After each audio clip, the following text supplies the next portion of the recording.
Bonjour, bonsoir, bien-aimés. Peu importe l'heure à laquelle que vous êtes en train de nous suivre, nous vous saluons dans le nom précieux de Jésus-Christ. Nous vous saluons par ce merveilleux nom, le nom à laquelle qui nous permet qu'on soit réunis, le nom le plus chanté, le nom le plus prêché du monde, le nom le plus cité, le nom de notre Sauveur Jésus-Christ. Bien-aimés, aujourd'hui, on va essayer de développer et de parler sur un thème très important. Et sur ce thème-là, on va parler sur Retour en Éden. Pourquoi Retour en Éden? L'Éden est quelque chose qui est très important. Pour bien commencer, nous serons obligés de parler et de lire un verset de la Bible qui va nous permettre d'évoluer avec notre message, avec notre thème d'aujourd'hui. Avant d'aller plus loin, on peut lire dans le livre de Genèse chapitre 1, le verset 7 jusqu'à verset 9. Lisons la parole de Dieu. La Bible à laquelle que nous utilisons, c'est Louis II. On utilise la Bible Louis II, la version Louis II. On peut lire la parole de Dieu. L'Éternel Dieu forma l'homme de la poussière de la terre. Il souffla dans ses narines un souffle de vie, et l'homme devient une âme vivante. Puis l'Éternel Dieu planta un jardin en Éden, du côté de l'Orient, et il mit l'homme qu'il a formé. L'Éternel Dieu fit pousser du sol des arbres de toute espèce, agréables à voir et bons à manger, et l'arbre de la connaissance du bien et du mal. Amen. Si on peut répéter encore pour une meilleure audition. L'Éternel Dieu forma l'homme de la poussière de la terre. Il souffla dans ses narines un souffle de vie, et l'homme devint une âme vivante. Puis l'Éternel Dieu planta un jardin en Éden du côté de l'Orient. Il mit l'homme qu'il avait formé.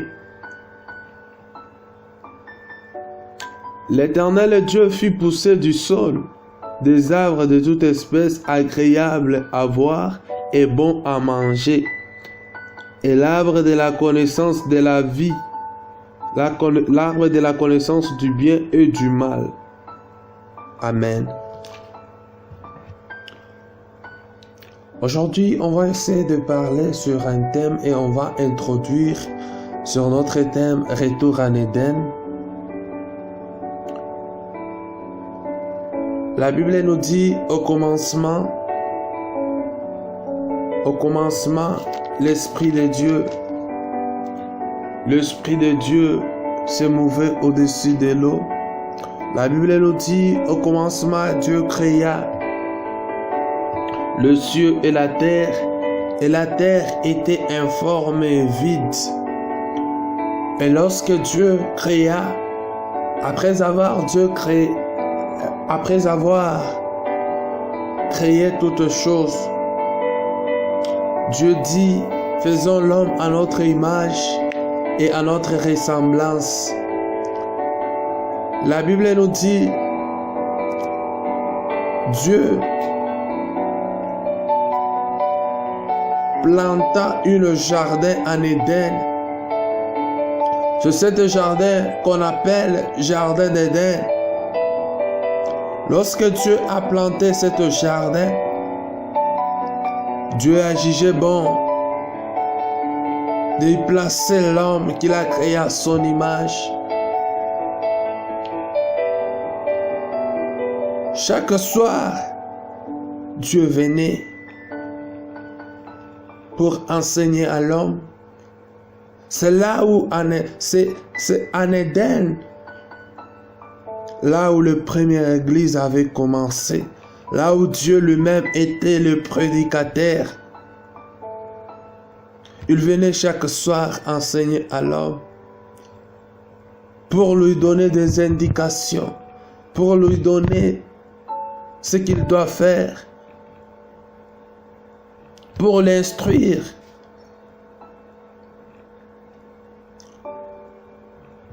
Bien-aimé, là où la première église a commencé, l'homme avait des privilèges. L'homme avait des capacités, des potentialités. Dans le jardin d'Éden, l'homme ne manquait de rien. L'homme possédait tout ce qu'il avait besoin. L'homme avait un pouvoir. Laisse-moi vous dire, bien-aimé, l'homme, dans le jardin d'Éden, le premier être, Adam, la Bible nous fait voir, Adam a commencé à donner des noms. Il a donné des noms aux animaux. Même jusqu'alors, si on parle du lion, c'est Adam qui a commencé à donner des noms. Si aujourd'hui on parle d'autres sortes de fruits, c'est Adam qui était en train de donner, de mentionner des noms. Imaginez un peu la capacité de sa mémoire de donner les noms à toutes les espèces. Imaginez un peu ce pouvoir, cette capacité, cette mémoire de commencer à donner. Et lorsqu'il était en train de donner, les anges étaient obligés à obéir. Pas seulement les anges sous le ciel et sous la terre, et en dessous de la terre, toutes choses et tous les êtres étaient obligés d'obéir au nom et de reconnaître les noms qu'Adam était en train de donner.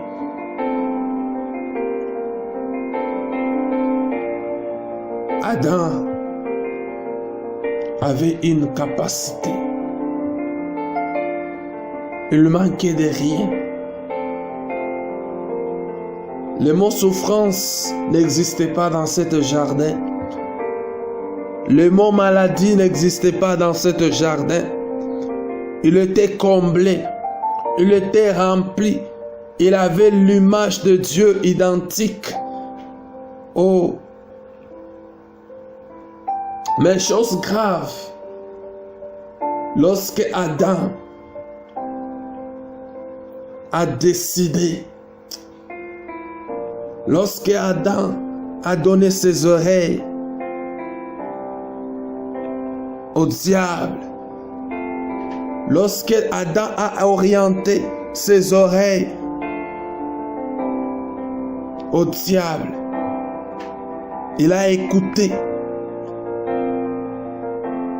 Il n'a pas pu continuer à écouter son Créateur, le fait qu'il a désobéi aux indications,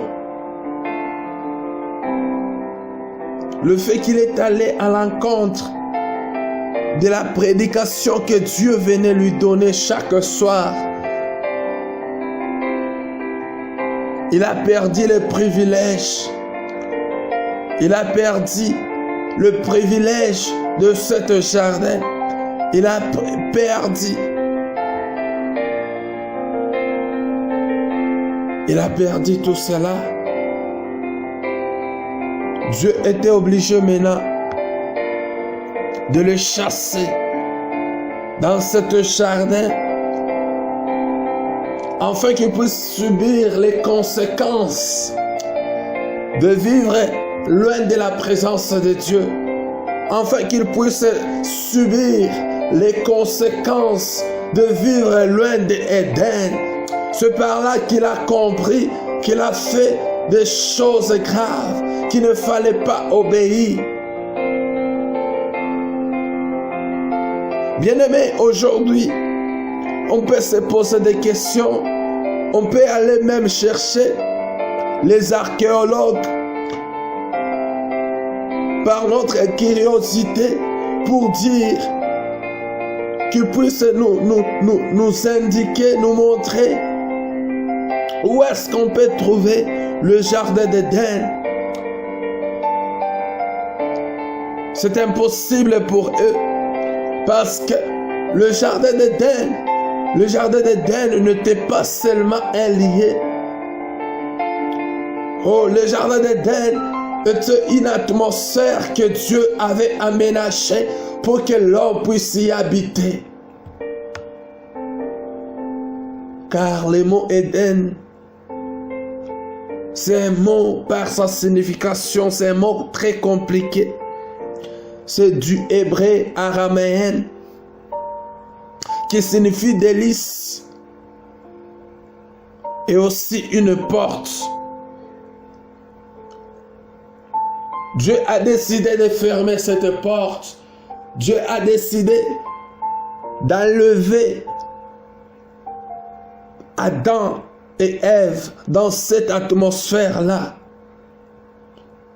Dans cette atmosphère de sa présence lorsqu'ils ont péché.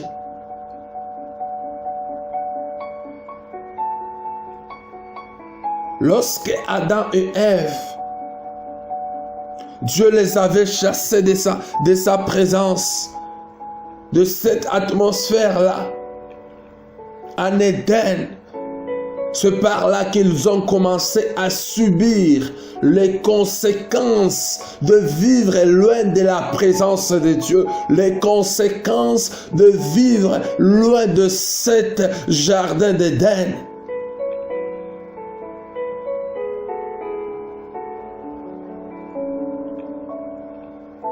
Le jardin d'Éden était un lieu là où Dieu a aménagé, un lieu de sa présence. Là où l'homme parlait avec son Dieu. Là où Dieu était le premier prédicateur. Là où la mort n'existait pas. Là où la souffrance n'existait pas. Là où l'homme avait la capacité de dire à un lion, toi, je ne veux pas te voir ici, tu peux aller là-bas. Là où l'homme avait la capacité d'appeler même des créatures qui se trouvaient dans des eaux. Parce que lorsque Adam était en train de donner le nom, même aux poissons, de créatures qui vivent dans l'eau, bien-aimé, la question dont on doit se poser, c'est les créatures que Dieu avait créées qui allaient devant Adam, ou bien c'est Adam qui allait devant eux, afin qu'Adam puisse leur donner des noms. Lorsqu'Adam a perdu ce privilège, il a commencé à vivre les conséquences. Bien-aimé, Éden, ce jardin d'Éden n'était qu'une présence de Dieu, n'était qu'une atmosphère que Dieu a aménagée.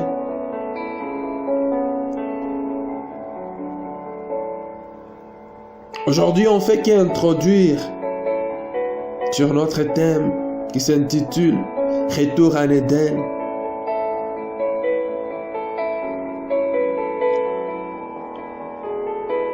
Adam a perdu. Adam a perdu le privilège, le premier privilège. Dans le jardin d'Éden, il ne travaillait pas. Dans le jardin d'Éden, qui ne travaille pas. Mais lorsque elle a jugé bon d'écouter, il a perdu ce privilège. Bien-aimé dans le Seigneur, laisse-moi te dire, la présence de Dieu est la chose la plus importante dans notre vie. On peut avoir tous les trésors du monde, on peut avoir des richesses, on peut avoir tout. On peut avoir tout ce qu'on veut, mais si on manque la présence de Dieu, on manque tout. Bien-aimé, la présence de Dieu, c'est l'endroit la plus sécurisée du monde, là où le diable n'a pas l'accès, là où la maladie n'a pas l'accès, là où la pauvreté n'a pas l'accès, là où les réclamations familiales n'ont pas l'accès.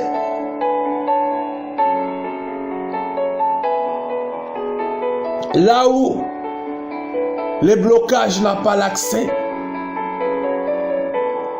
C'est dans la présence de Dieu. Cet endroit qui est plus sécurisé. C'est dans la présence de Dieu, là où Dieu nous fait vivre. C'est dans sa présence, là où on apprend à parler avec lui. C'est dans la présence de Dieu, là où nous écoutons sa voix. Non pas la voix des anges, ni des hommes, mais la voix de Dieu. C'est dans ta présence, là où nous écoutons, là où il nous apprend à vivre,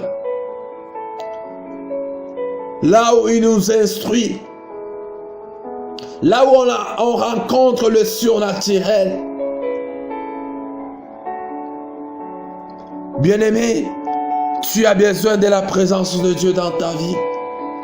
Tu as besoin de la présence de Dieu dans tes études.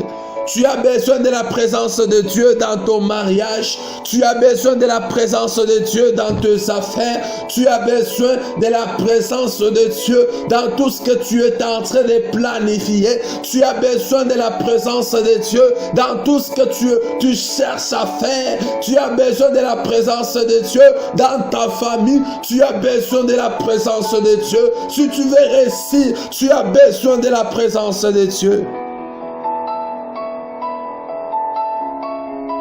Bien-aimé, on n'a pas besoin seulement de la présence de Dieu lorsque les choses ne vont pas dans notre vie. On n'a pas besoin seulement de la présence de Dieu lorsque nous sommes malades, lorsque nous échouons, lorsqu'on ne peut pas avancer, lorsqu'on se sent que on vit dans la confusion. On n'a pas besoin seulement de la présence de Dieu dans ce genre de circonstances.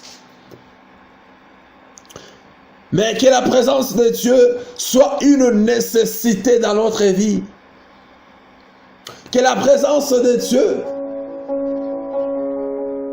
soit notre raison de vivre. Que la présence de Dieu soit notre demeure. Que la présence de Dieu soit notre abri.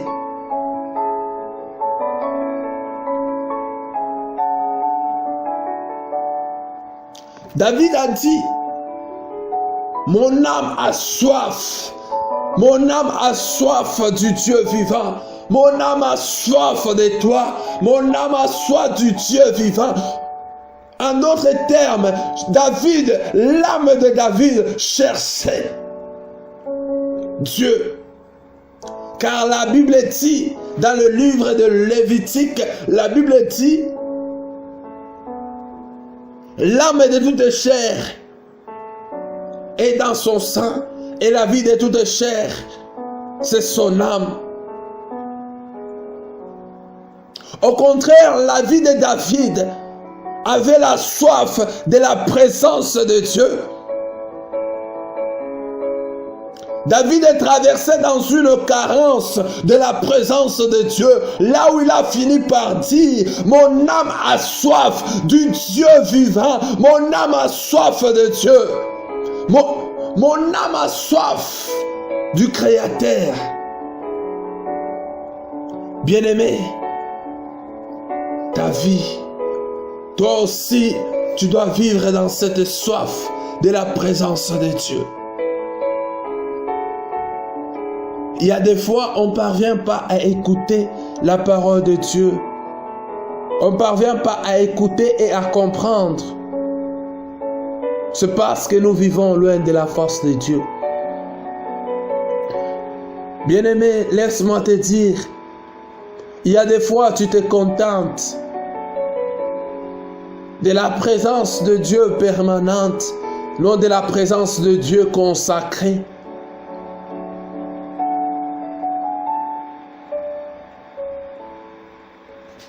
Les Israélites avaient cette présence de Dieu permanente qui se manifestait sur des aspects. La nuit pendant la colonne de feu, les jours comme une colonne de nuée. Ils se contentaient de ça. Mais lorsque Moïse devait parler à Dieu, il alla à la montagne.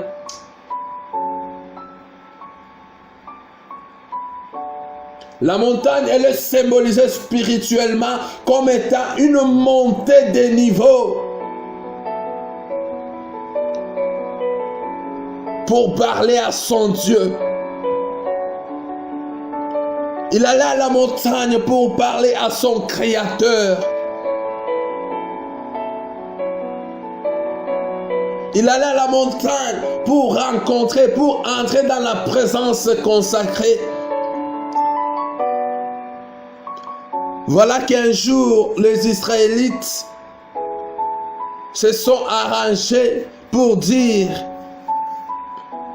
à chaque fois que Dieu parle à travers toi, cette fois-ci, nous voulons que Dieu puisse parler aussi à travers nous.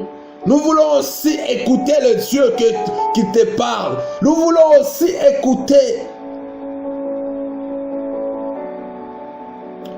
Moïse a fini par dire, vous devez vous sanctifier pendant 3 jours pour vous préparer à la rencontre de votre Dieu, pour vous préparer à la rencontre de votre Créateur, pour vous préparer à l'encontre de celui qui vous a fait sortir de l'Égypte, pour écouter la voix de Dieu. Les Israélites ont obéi à ce que Moïse avait dit. Ils se sont assemblés tout près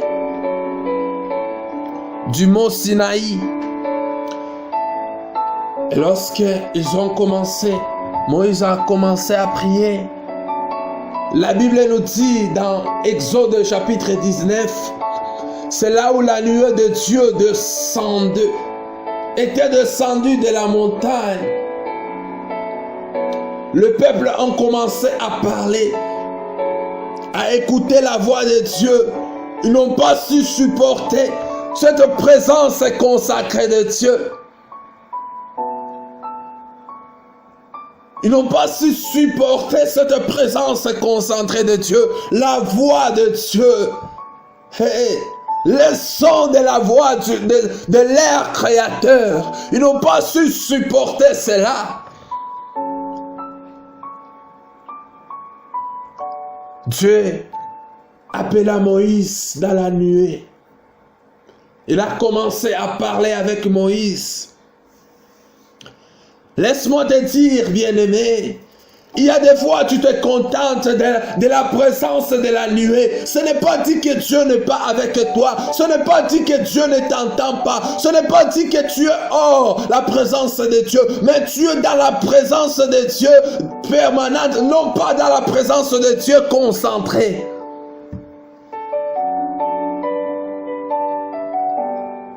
La Bible nous dit ceci. Moïse a fait 10 jours à la montagne. Après le 10e jour, Dieu l'appelle dans sa présence. Oh, laisse-moi te dire, bien-aimé, lorsqu'on demeure devant Dieu, Dieu nous appelle dans sa présence. Lorsqu'on demeure dans la prière, lorsqu'on demeure consistant, lorsqu'on prospère dans la prière, Dieu nous appelle dans sa présence. Dieu nous invite dans sa présence. Moïse, pendant qu'il demeurait, Moïse, lorsqu'il demeurait dans la présence de Dieu, Dieu l'appela maintenant. Dieu l'invita maintenant dans sa présence. Dieu l'invita maintenant dans sa présence. Dans la présence consacrée. Oh, là où Dieu était en train de s'échanger avec Moïse. Là où Dieu était en train de parler avec Moïse. Il y a des fois, on se contente de la présence permanente, que tout le monde le peut voir, que tout le monde peut vivre dans cette présence. Tout le monde devait, toutes les Israélites devaient vivre dans cette colonne de nuées et dans cette colonne de feu, mais ne pouvaient pas entrer, ne pouvaient pas résister, ne pouvaient pas demeurer dans cette présence concentrée de Dieu, dans cette présence de Dieu. Bien-aimé, la chose la plus importante, c'est de demeurer dans cette présence concentrée. Bien-aimé,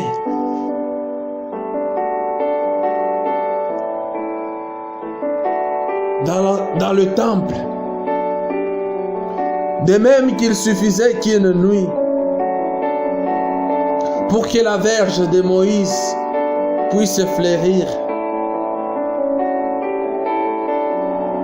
On a placé 12 verges. Ce n'est pas dit que dans le parvis, il n'y avait pas Dieu.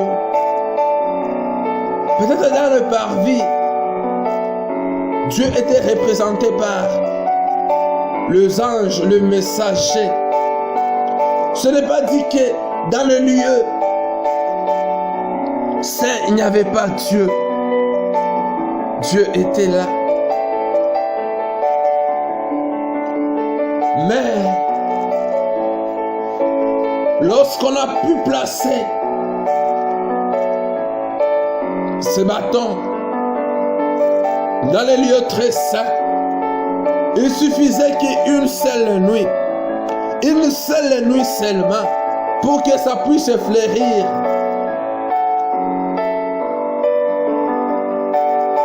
Laisse-moi te dire, bien-aimé, il y a des fois, tu vis dans la sécheresse. Il y a des fois, tu vis dans des manquements. Il y a des fois, ta vie n'évolue pas. Il y a des fois, tu ne vois pas le changement. Il y a des fois, tu fais que pleurer. Il y a des fois, tu fais que vivre dans le larme. Il y a des fois, des problèmes te compliquent. Il y a des fois, tu ne vois pas la main de Dieu. C'est parce que tu n'as pas encore placé ta vie, tes problèmes, tes difficultés, ta maladie dans la présence de Dieu. Aujourd'hui, je te demanderai, bien-aimé, de placer tes problèmes, tes difficultés, ce qui te tourmente, la maladie. La Bible dit, rien n'est impossible à celui qui croit. La Bible dit, rien n'est impossible à celui qui croit. Donc, il y a la possibilité à ceux qui croient. Il y a la possibilité de vivre les miracles. Il y a la possibilité de vivre le changement à ceux qui croient. Il y a la possibilité de voir la main de Dieu pour ceux qui croient. Il y a la possibilité de réussir pour ceux qui croient. Il y a la possibilité de quitter dans le chaos et de vivre avec Dieu pour ceux qui croient. Il y a la possibilité. Bien-aimé, si tu crois, tu verras le miracle, tu verras le changement dans ta vie. Aujourd'hui, je te demanderai de placer tes problèmes dans la présence de Dieu, tes problèmes devant cette arche de l'alliance, tes problèmes. Oh, place tes problèmes. Dis à Dieu ce qui te tourmente. Il suffisait qu'une seule nuit pour que la verge puisse fleurir. Je te dis, il suffit qu'une minute dans la présence de Dieu pour que tes problèmes puissent se transformer en solution. Il suffit qu'une nuit pour que la stérilité puisse se transformer. Il suffit seulement d'une nuit pour que tes problèmes puissent se transformer. Une nuit dans la présence de Dieu suffit. Une minute dans la présence de Dieu suffit pour que tes problèmes puissent se transformer. Une nuit dans la présence de Dieu suffit. Place tes problèmes dans la présence de Dieu.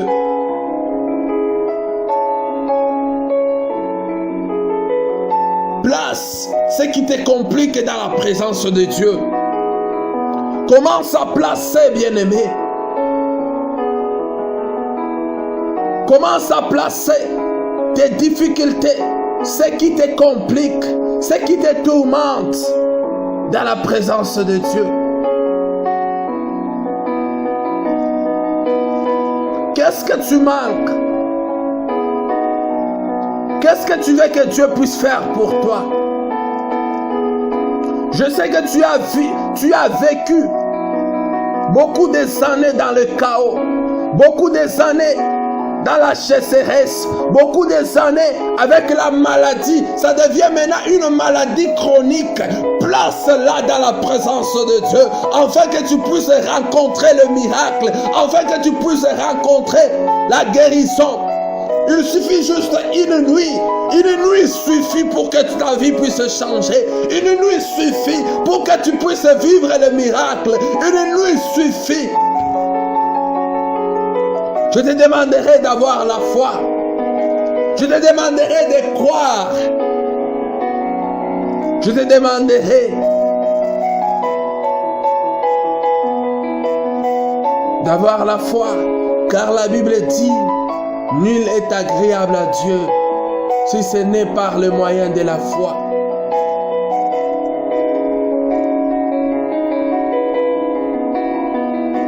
La foi. La foi. Je te demanderai de placer.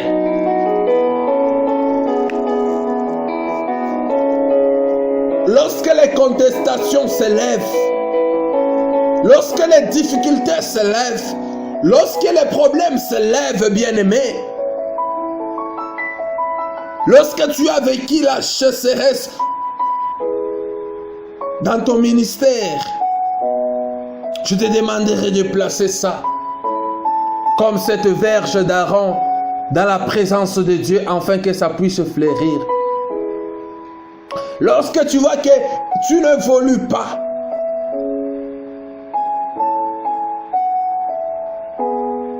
on te pose même la question: où est le Dieu que tu pries?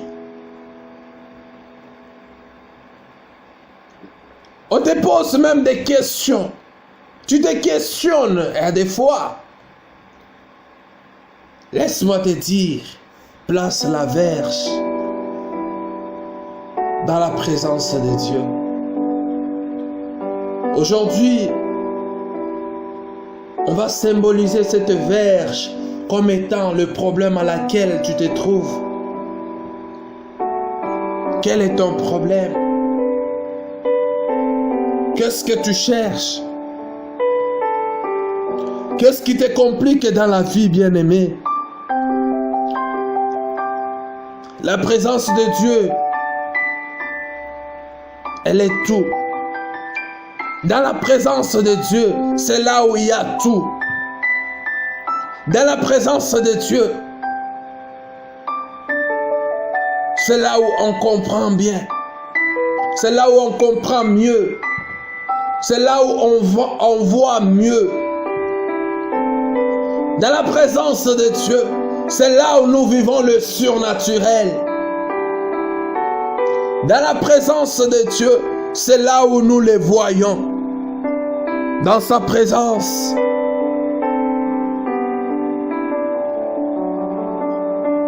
c'est là où nous sommes rassurés. Notre assurance, c'est vivre dans la présence de Dieu. Notre assurance, c'est demeurer auprès de lui.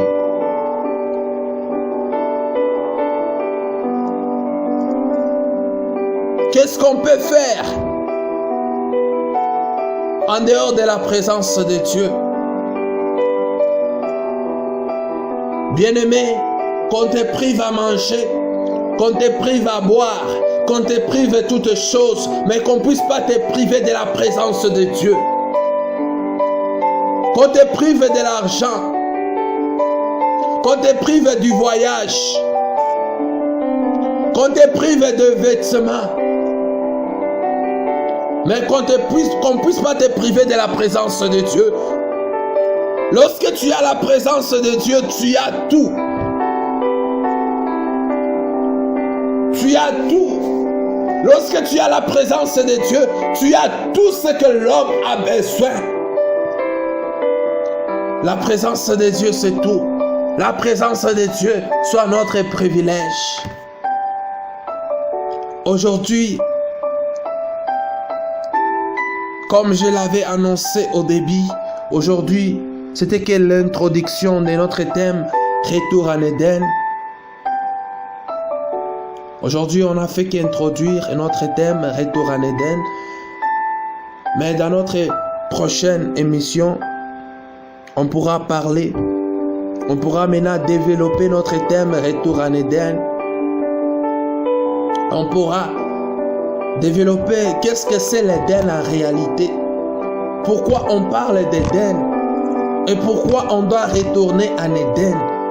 Quels sont les privilèges et où se trouve ce jardin d'Éden pour qu'on puisse retourner dans le jardin d'Éden comme le thème nous indique. Retour en Éden, bien-aimés. Que Dieu vous bénisse. Que Dieu comble votre vie. Que Dieu soit avec vous. Que Dieu vous assiste.